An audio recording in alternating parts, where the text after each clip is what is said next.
He wrote to one of his friends that he thought he would have to marry a golden dolly, in other words, a rich heiress.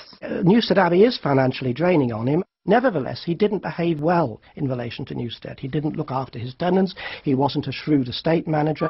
In a sense, he was more romantically attached to it than practically. He spent a lot of money on really good decorations so he could entertain people there, but he didn't repair the roof. So when it rained, all the decorations were ruined. He wasn't practical in that sense. And he's also poor because he refuses, at least on paper, to accept money for his poems, because aristocrats, gentlemen, that would turn him into someone who gets his living by writing. And he hates that idea. He hates the idea that you could see ink on his fingers. He'd be a mere writer. He's not. He's a gentleman who writes. Knowing full well that a scandal would affect his chances of finding an eligible bride, Byron compounded his problems by launching himself into an affair with another married woman. Lady Oxford was a brilliant political hostess, an impassioned Whig, which we would call progressive liberal element of British politics, and she wanted to inspire Byron, alone among the women in his life, to make good on his promise of political activism. Byron had already ventured into politics at the House of Lords when he made a speech supporting the rights of weavers because mechanisation had threatened their livelihoods. Lady Oxford was extraordinarily brilliant and tried to be his political muse. She was not interested in leaving husbands, exploiting him sexually. She wanted to have a wonderful time with him, but also to turn him into the political figure that she felt he could and should be. But Byron was not yet ready to explore a life in politics. He was concerned with finding a wife. Financial and emotional pressures were taking their toll, but his next love would embroil Byron in the biggest scandal of his life to date. By 1813, Byron had become the celebrity bad boy, worshipped as a poet, but frowned upon as a womanizer. He needed a rich wife to wipe out his debt. However, when he was reunited with his half-sister, Augusta, his chances of marriage became even more remote. They encountered each other as young adults. Augusta Leigh was already very unhappily married to another wastrel and gambler like their father. She was tall and slim, had a receding chin, and also shared a lisp with Byron, so that might have been something that was attracted him.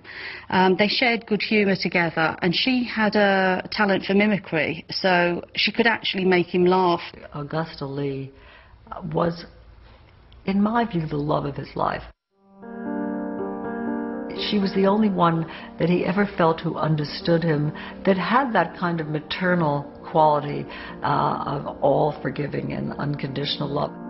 Although more dangerous than any of his past liaisons, it was a relationship that neither of them could control. It was the threat of exposure about Byron's relationship with his half-sister that was the terrifying aspect to him. The prospect of scandal was all the more worrying for Augusta. As woman of the bedchamber for the Queen, she was the main breadwinner for her children, and scandal could mean losing both them and her job. It was by now even more important that Byron should marry, and he sought out a more suitable bride, Annabella Milbank. One of the attractions, I think, for Byron was with Annabella that she was slightly prim and she wasn't throwing her cap at him as all the other women were doing. In fact, it was Annabella who was responsible for the phrase Byromania. She wrote a little poem called The Byromania, which was about all these women throwing themselves at Byron. At the point when he felt that he needed to get out of his relationship with Augusta, with his half-sister, Augusta, in fact, encouraged him to think about marrying at that stage. He proposed again to Annabella, and she delightedly accepted. And he did actually really think that perhaps marriage would settle him down and he could enjoy a better life. He'd had lots of affairs, he'd had his ups and downs, he'd had tantrums, he'd had the sobbing women on his doorstep, and it was perhaps time, he thought, that he would settle down and have a good life. Annabella Milbank was probably the worst and unhappiest choice Byron could have made. She did not succeed in parting him emotionally or sexually from his sister. Rationally speaking, it was a sensible choice. She was an heiress. She was extraordinarily intelligent in terms of his views of wanting a companion. She was very clever. She turned Byron down several times. There's a proposal saying that she felt they were incompatible. Would that she had only kept to that. They could not have been more incompatible. The marriage brought the promise of a future inheritance from his bride's family, but once Annabella had become accessible, he seemed to lose interest and was cruel to her from the start. He seems to have treated her pretty badly during their honeymoon, been, ratty and cross. She certainly looked back on it as a pretty rough time. He called it the treacle moon instead of the honeymoon. Byron heightened the tensions in the marriage by inviting his sister to live with them. He now played a cruel game, setting the two women off against each other and hinting about his love for his sister. What went on in the first months of their marriage is a very murky situation, but it's clear that they did, in fact, live together, whether cohabitantly or not is hard to say, but emotionally the triad was a fraught situation.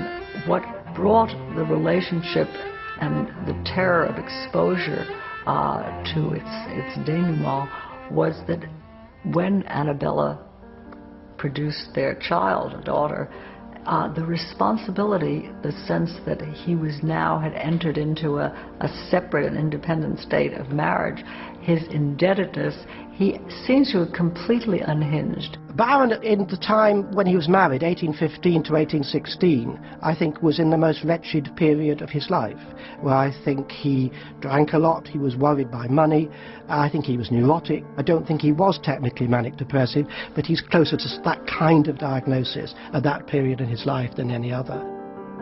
And he gambled and spent more on whores than he ever had done before, as his marriage was disintegrating and he was more and more miserable and simply was wheeling out of control. His whole emotional structure was falling apart. After the birth of his daughter, Byron encouraged Annabella to leave London and stay with her parents. Initially, it was meant to be a brief separation, but safely away from Byron's clutches, Annabella confided her worries to her parents.